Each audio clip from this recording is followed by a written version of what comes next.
Why should we not bring down interest rates? Right? And we got to create liquidity. And I think they will. They will. So 75 bips already in the bag. How much more you think the RBI should move lower on rates? Well, I'm not an economist, but they should move lower. Let them decide. Okay. What about... See, Tanveer, I have only one place to invest in India. I don't invest anything outside India. I tell everybody when the food at home is so good, why look outside?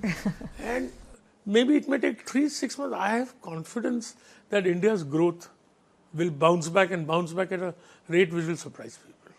I just want to understand, because, sitting here right now, I think people are just waiting and watching out for the political risk to get out of the way.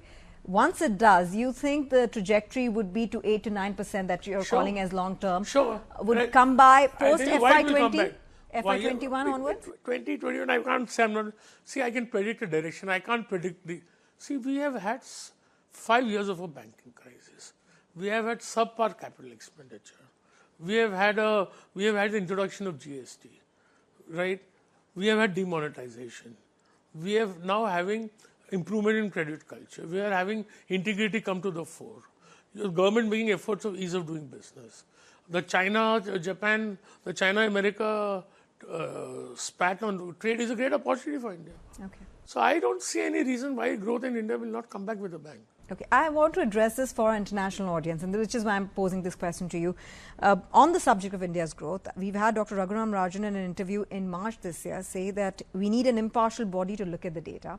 We've had the IMF chief economist, Geeta Gopinath, say last month that there are still some issues in the way India calculates its GDP.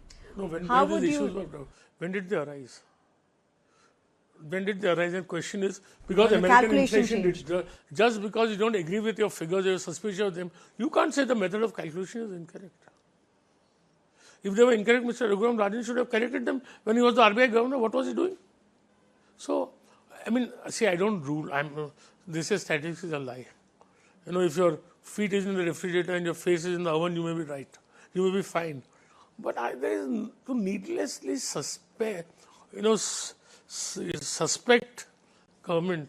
And a man on the road is not bothered about 6 and 7. He's bothered on what's there on the road. So you believe the numbers, you believe the calculation is right and accurate, and that growth trend would look up. In America, when inflation didn't go up, people said, no, they are cheating, they are cheating. So if the statistics suits you, fine. If it doesn't suit you, it's cheating. Okay.